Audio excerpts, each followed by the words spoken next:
Shots नहीं लिए तो प्लीज़ जाके ले लें, और स्पेशली जो लोग बहुत ज़्यादा लोगों के कांटेक्ट में आते हैं उनको तो बहुत ज़रूरी है आप लोग अपने फ्लू शॉट्स ले लें। और मैं हमेशा अपना फ्लू शॉट लेती हूँ, और अल्लाह का शुक्र है, टच वर्ड, मैं 4 साल से मुझे आराम है, और बहुत अच्छे जो फ्लू शॉट्स हैं उनके जो मल्टीपल स्ट्रेन्स हैं उसमें उसको आपको बहुत ज़्यादा सेव करते हैं वो बहुत सारे फ्लू वायरस से और इनसे। तो आप अपना फ्लू शॉट ले लीजिए, और उम्मीद है कि आज का शो भी आपको बहुत अच्छा लगेगा। अभी जिस तरह के लास्ट 2 शोज जलाल ने अकेले हैंडल करे, और मैं थी नहीं, चले मैं वापस आ गई हूँ, कोशिश करूंगी कि अच्छा कैसे, हाँ वो यानी कि लास्ट 2 शोज कैसे गए थे आप मुझे बताएंगे? Was I okay? मैंने सही तरह हैंडल किया विद सलमा जी अच्छे से हैंडल किया था। अच्छा सबसे पहले before we start our programme, Salma ji जो संडे का दिन था वो आपका जन्मदिन था, आपको हैप्पी 16th बर्थडे। शुक्रिया सब लोगों को। सलमा जी 16 साल की हुई है अभी, आपको बहुत बहुत मुबारक हो। शुक्रिया, बहुत अल्लाह आपको लंबी उम्र दे। आमीन आमीन आमीन। सेहत के साथ हमेशा ये कहना चाहिए। जी। तो आपको वो अच्छा गया था? मेरा पूरा वीकेंड एक्चुअली बहुत अच्छा गया, क्योंकि 11 को मेरी बेटी की बर्थडे होती है, ओके, और 12 को मेरी होती है, और हमने सबने मिलके बहुत अच्छे से दोनों दिन गुजारे। जी। और बहुत अच्छा सा वक्त गुजरा, और सब फ्रेंड्स के साथ, फैमिली के साथ। तो आप सबकी दुआएं, बस इसी तरह आप दुआएं करती रहिए, मैं इसी तरह आप लोगों के लिए इस रेडियो शो पे आती रहूं और आप लोगों की खिदमत करती रहूं, आप लोगों से खूब ढेर सारी बातें करती रहूं। अब तो फेसबुक लाइव भी है और यूट्यूब भी लाइव है, तो इसमें और अच्छा लग रहा है जी। तो अब जैसे कि आप देख रहे हैं स्क्रीन पर कि हमारी जो गेस्ट है वो आ चुकी हैं, और माशाल्लाह मैं इनकी क्या बात करूं, ये तो माशाल्लाह इतनी ज्यादा काम करती हैं कम्युनिटी के लिए, इतना सोशल वर्क करती हैं, इतने सारे अवार्ड्स इनको मिल चुके हैं। ये हमारे प्रोग्राम में पहले भी आ चुकी हैं, फिर हमारे चकदे टीवी पे भी आई थी, और अभी जो ये बताने वाली हैं आप लोग बस ज़रूर अच्छे से सुनिएगा, क्योंकि ये बहुत अच्छे कॉज के लिए गई हुई थी, और अब हम इनसे ही सुनेंगे कि वो कहाँ गई थी, क्या करने गई थी। तो हमारे साथ मौजूद हैं Saima Jamal. Nice to have you Saima, as always. It's such a pleasure to have you in our studio. So tell us how's going, where were you, what happened, and how did you end up going there, and so many questions I have for you.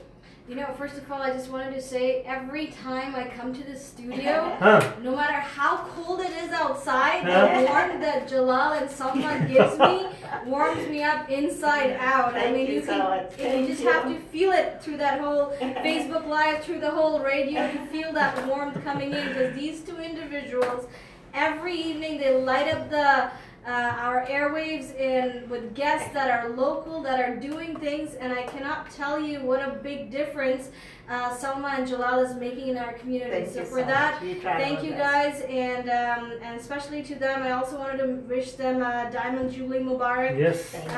For the Smileys, it's a very special time for them, and it is something that we as a community should also celebrate with them, because we do espouse towards pluralism as well. That being said, you know, all this warmth and also the coolness of the outside, you need to appreciate that. You need to appreciate how much we have here. We need to appreciate the fact that I can wear a jacket or I can wear clothes, and I know when I go home I'll have food in my stomach. I have friends that I can joke around and come to radio and speak about. I have family, I have safety, security, everything. But that was not the case where I was just a month ago. A month ago, I came back, I returned, but even before that, we know what was coming on in our social media feed over August and September. We kept on seeing images after images that was unbelievable. Images of children, of men, of women getting hacked, burned, you know, tortured in ways that we have never seen that happen in South Asia. And to me, it was a very personal journey, because a lot of you guys know that I'm originally from Bangladesh, but I grew up and I was born in the city of Chittagong, and that's where I grew up as well. Although I speak, and these Rohingyya from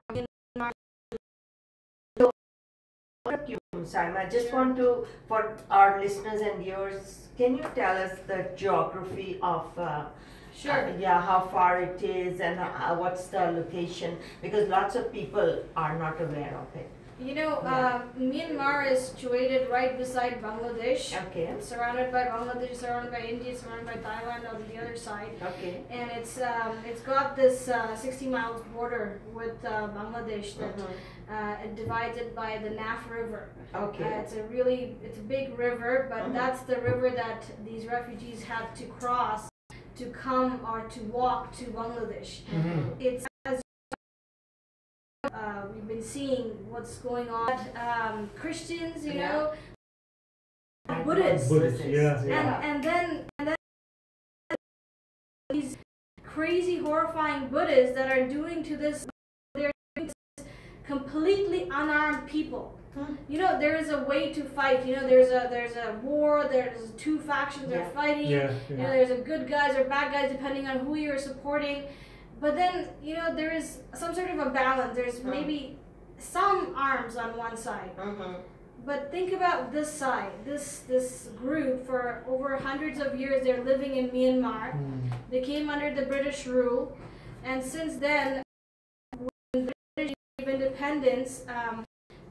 Started having lots of animosity with the Rohingya Muslims because the Buddhists they supported the Japanese and the Rohingya Muslims they supported the Allied forces during the Second World War, and they would rather the British would give them independence in the state of Arakan, or they would be joined with the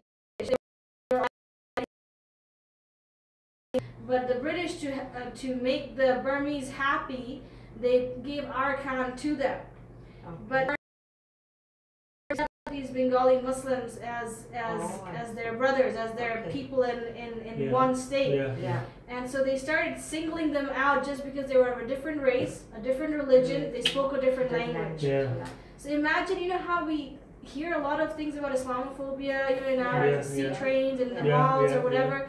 Now imagine that multiplied like to infinity, to an entire state, to an entire country, where the people, the Buddhist mob, the ethnicity, they started hating their neighbors. They started hating the fact that, you know, they are not like us, and there was a lot of other geopolitical things that were happening there, but that became the premise to oppress these people in a way that it's unbelievable. Like when I went there, because it felt like almost that somebody, a neighbor of mine that I used to know from when I was a kid, was living down the street, was speaking in that language of Chittagonian, asking me for help. And of people who know me know that, you know, I've helped Syrians, I've helped Iraqis, Afghanis, Africans, no matter where, whatever country newcomers and refugees came from, we were always there for them. But I could never understand their language. So I always had to, you know, learn what they needed, what they were going through a translator.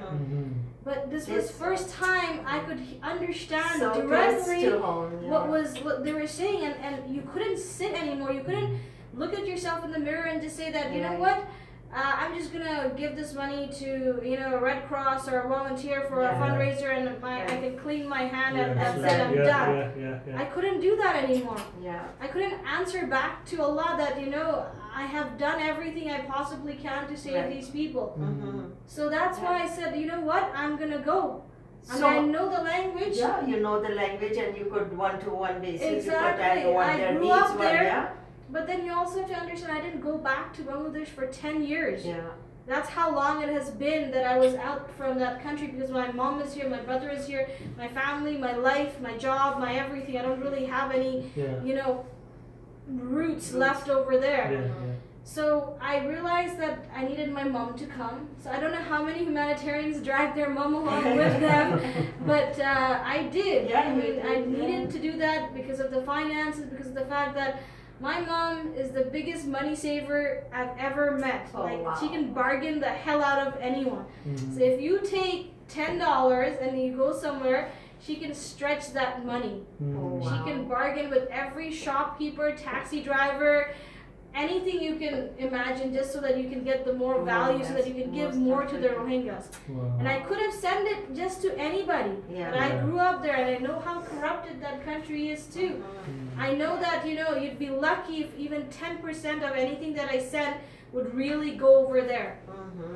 And that's why I was like, you know what, if I have the capability, I will do this all by myself, and I'll take it from the people's hand and I'll give it to people's hand. And that was the whole point.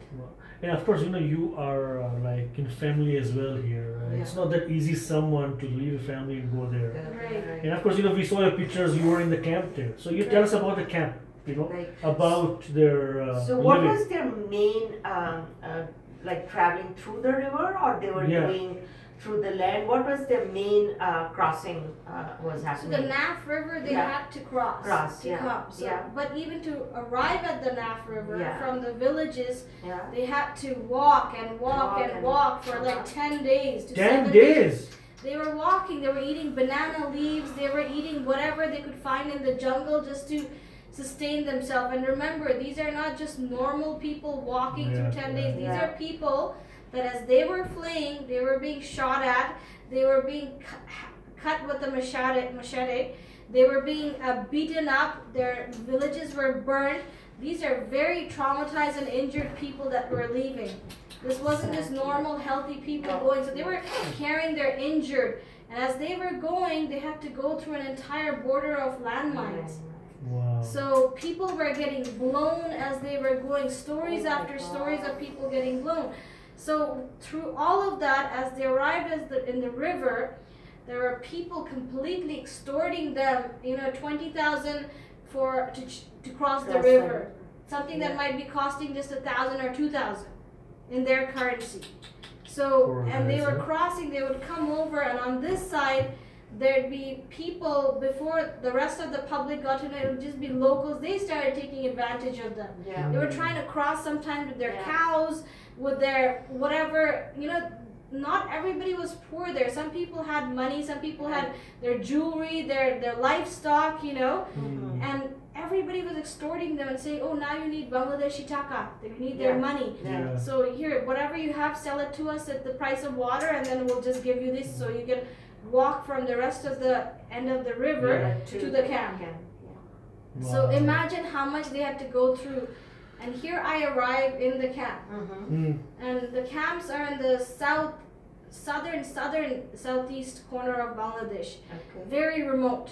Far away from Dhaka, far away from Chittagong. So you go from Dhaka, you fly to Chittagong, then you go from Chittagong, you take a rental car, you come to Cox's Bazar, and then in the morning you get up, you have your breakfast at 7 a.m.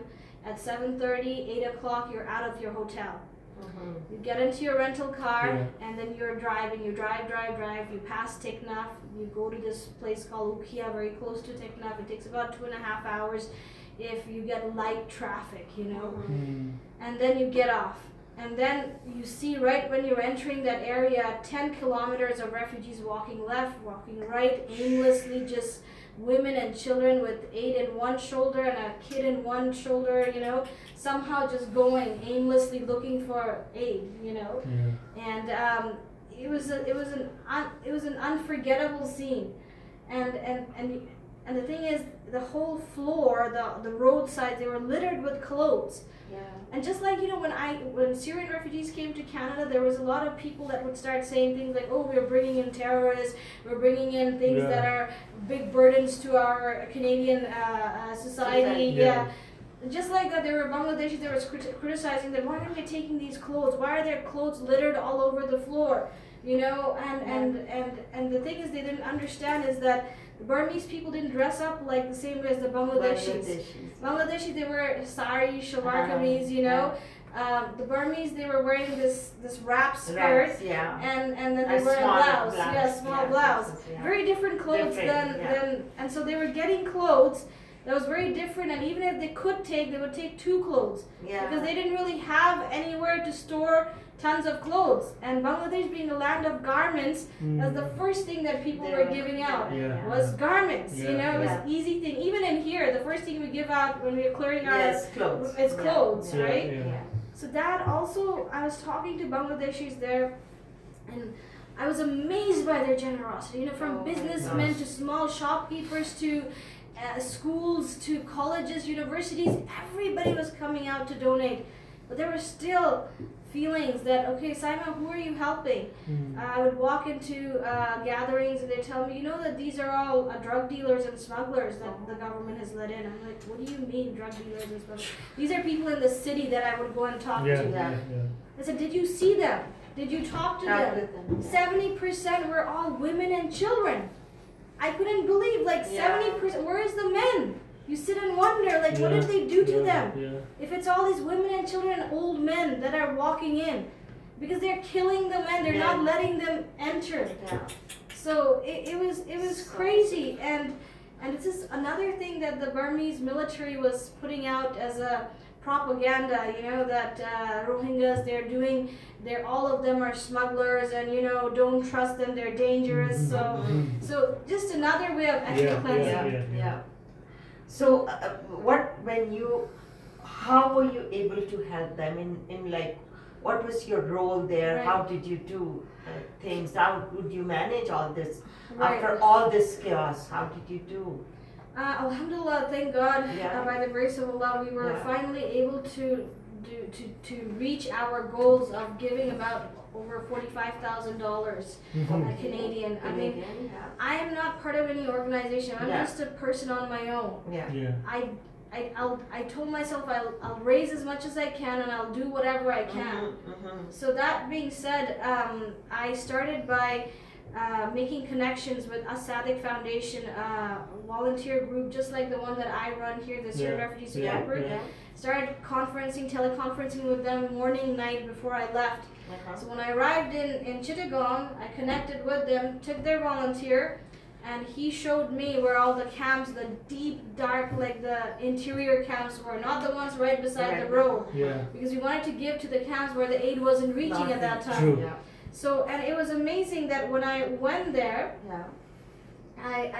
you know, you get off, you walk for an hour, 2 hours in this muddy path, you know, it's not even a road, it's just like, you know, and you walk and you walk and you see refugees on your right, you see refugees on your left, you see refugees as far as your eyes can see.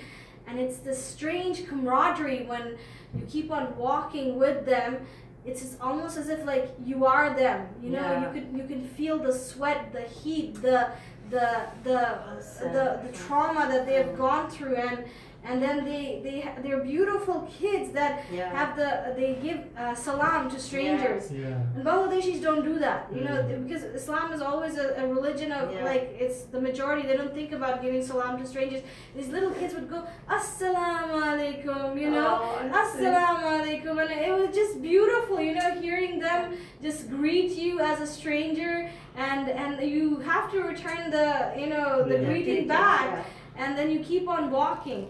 And then you go in there and you see all the donations that are coming in. People are just dropping trucks and leaving, dropping trucks and leaving. Nobody was talking to them. So because we knew that in here in Calgary, when we were working with Syrian refugees, how important it was for it to talk to them, to hear their stories. So we went into those hot little plastic and bamboo huts.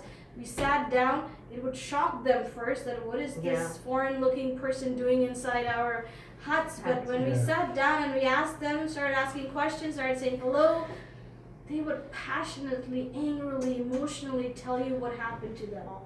And the stories you would hear would just break your heart, but that's what you need to do, is bear witness and hear those first-hand stories. So, you know, when you were there, I think, you know, you were part of the group, or you were yourself from here? So it was me, my mom, the volunteers from a Sadiq Foundation that was helping us. Oh, from here? Yeah, no, from over there. From there, okay. Because, see, what happens is when we take a lot of people from here, you waste a lot of your expenses traveling. True, If there is people there already that you can make connections with, that are trustworthy, that you can work with, why would you? No, of course. Bangladesh, one thing there's plenty is people. So and people that are helpful, people that are wanting to do this. So I made connections with them, and I decided that I'm going to give cash. Okay, so you know, that was my next question. How did you, like, what do you do with it? Aid. It it was not something that I decided lightly, because the first week all we did was needs assessment and surveys. So we would go inside camp after camp after camp, talk to the women, ask them, what do you need, what do you need, ask the men, ask the children, ask the old people, what is it needed here. So I would go in and I'll see that there is a bag of rice, there's some potatoes, there's some spices, there's some oil. You know, they had that basic food security taken care of by the time I arrived there. Right. What they didn't have was, like, there was no meat, no vegetables, no fruits. Even to cook the food, they needed wood. So they were buying the wood, you know, so they had to buy a whole bunch of things, so they needed cash. So I decided that I'm going to give cash, $14,000 we were able to give to 1,726 families. 726 families. Okay. And it was not easy to give, because the moment they finally realized that you're going to give cash, and because the fact that I'm a woman, it was a very difficult thing, because you are seen as a woman, you're seen as a weaker sex. So you really had to fight with the Bangladeshi army, with the volunteers, with the locals, that I can give this, because that was my whole intention, was not to have a middleman that I don't know, that I don't trust to give. It has to go from the hand of the Canadian to the hand of the Rohingya. So that was the whole point. So to fight through and take my volunteers and do that distribution, alhamdulillah, we were finally successful. And we were able to do that, but it took a very big physical toll on me, because you had to be a little aggressive. They when they saw I was a woman, the women and children, they almost ate me up, you know, like to take money from me. But the army was helpful in that, you know, they kept the peace as much as they could. The locals, they kept the peace as much as they could. And alhamdulillah, that was done. We gave $5,000 extra to the Bangladeshi army to work on the bigger projects that they're working on in that camp. And the rest of the money, which was around $25,000, we gave to the Asadic volunteers, and we bought big jars, plastic jars, filled it up with some dry dates, some dried milk, some dry semolina, you know, oil, some ropes, some candles, some shaving razors and sewing kits, you know, whatever a household can use. You know, some balloons and candy for the kids, and we distributed it to 5,000 families. Wow. So how many families do you think there are in the camps? Think about it, it's the last I checked, it was already 650,000 people. 650,000 people that are going, you know. So imagine how many families that could be in there. That one camp that we were trying to distribute, the count was 5,000 the first week when we were doing the surveys. When I went to give the next week, the count had already gone to 6,000. So it was increasing. People were walking in injured as I was sitting and talking to the UN staff. And I kept on challenging the UN staff that, see, this is, I don't want you just to report this in a piece of paper. Make sure that you do something with it, so that the rest of the Rohingyas that are left in Myanmar has a chance to survive. So now you have come back. So what is the situation when you left from there? So how much you achieved and what is going to happen now? So tell us something about that. You know, after I came back, I saw just a few weeks later, there was 3 doctors that went to I saw the pictures. Yes, Dr. Fiza, Dr. Fazia, and Dr. Saima Jamal. So these 3 doctors went, and they did a wonderful job of, for the first time, going and doing medic team with ICNA. And after that, I see more people going. And they were coming to me, they're coming to my house asking me for advice, asking me, Saima, how did you do it? What should I be doing? What can we do? So I felt very happy that I could light that fire in people's and that's what you need. Hearts, and inspire them and show them if I, as a woman who's not involved with any organization, can go and do this, so can anybody else. So, and that's what you need to prove. If you can set that example, people will follow. So it is so important, but also you need to remember that humanitarian is not where the focus should fully be. Because remember, during the Second World War, when they were killing Jews and the whole genocide was going on, if we just focused on raising money in England and Europe for the Jewish people, it would not have stopped the genocide. If there wasn't full-fledged will, activism, advocacy for the Jewish people to stop the genocide, international pressure, it wouldn't have stopped. And because there wasn't any, that's why it kept on going on. Similarly, when I came back, I'm really focusing now on the activism and advocacy part. We have to do things right now from Canada to stop this genocide from happening, and that's the #1 thing. Recognize it as a genocide. There is an article that came up that said, what is a genocide? We talk about it as if it's like, everybody knows, but we don't. #1 means stigmatizing. #2 means harassing.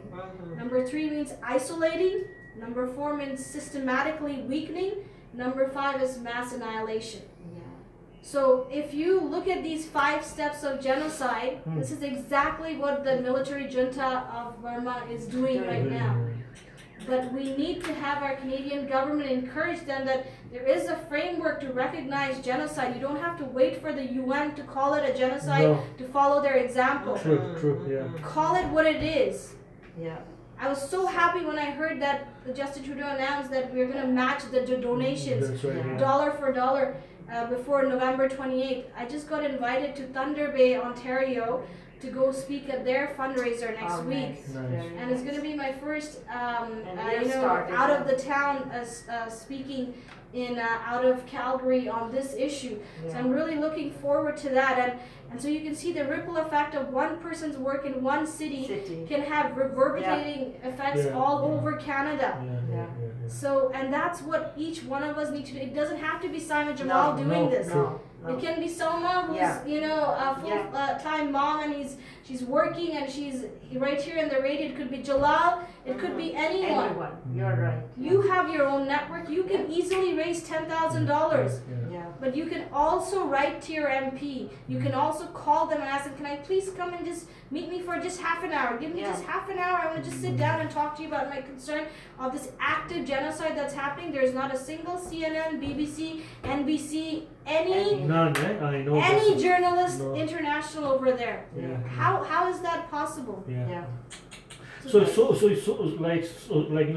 Did you see any other organizations there except maybe there are more people from Canada or any other country? Did you see any organizations? So the organizations that I saw when I was there, that was in every camp as I was going from one camp to the other camp, and I was making stops because I wanted to see who's there, who's really working.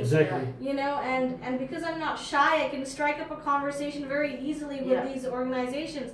So I saw World Food Program giving these square boxes of food to almost every camp. I saw the UNICEF. The UNICEF is playing a very important role because every other organization is focusing on basic food necessities and maybe clothes. UNICEF, we need to support them because these kids have been out of school without any sort of support for a long time, and it's mostly kids there. So UNICEF was there, UNHCR was there.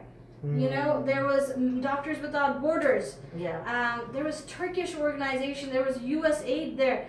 I didn't see any Canadian organizations when I was there, unfortunately. I was the only one wearing this T-shirt that said Canada Rohingya Relief, and I was trying to teach these people where Canada was in every house I was going in. They had no clue, but they knew that this is a person that came from there. We ignited a candle for everyone, everybody in this country, and inshallah this will really is going to burn all over. I'm telling you, this is so what do you see now, what's the next step over? Of course you are here now. What's the next step here, or what's the next step there now?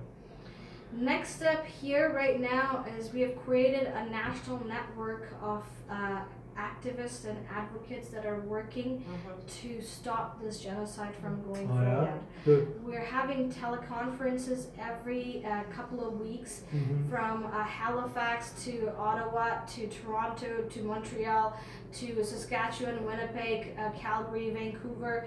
The entire network is now tied. We're talking every day through email, and we're meeting online, and we're trying to have a concerted effort to push not just Aung San Suu Kyi, but is there any way you can talk to the military? Because they seem to be the one that has the power. Yeah. Okay. Is there any way, what else can we do to push the UN to send peacekeeping troops inside? Because the rest of the 500,000 Rohingyas that are there, they're going to be killed in the next uprising. So we need to have peacekeeping force there for the next 10 years, just like we had it in Congo and Rwanda and every other African or whatever nation, you know, from Cambodia to Vietnam, where there were forces there to keep the peace. So why are we still just bending down to Aung San Suu Kyi and saying, oh no, we can't have UN peacekeeping forces? And why aren't any journalists allowed there? Why isn't any humanitarian aid allowed there? This is something we really need to push for right now. We need to recognize it as a genocide. We need our Canadian government. Bob Rae just came back. He spoke with Aung San Suu Kyi, he went to the camps, but unfortunately he just went to the, what do you call it? He only went to the camps that were been there from the last couple of years. And we wanted him to go to the newer camps, and I hope to God he did, and just that CTV didn't show us that one coverage that we saw of it. But above all, we need to change the focus. And by changing the focus, what I'm trying to say is this. It is a humanitarian issue, but we need to realize that it is becoming a national security issue. It is so easy to radicalize people now based on, did you see what they did to us? We need to go and fight this. And I'm already hearing reports of black flags coming up in different areas in Bangladesh. And what that basically means is Myanmar has a very strong security apparatus, very strong, you know.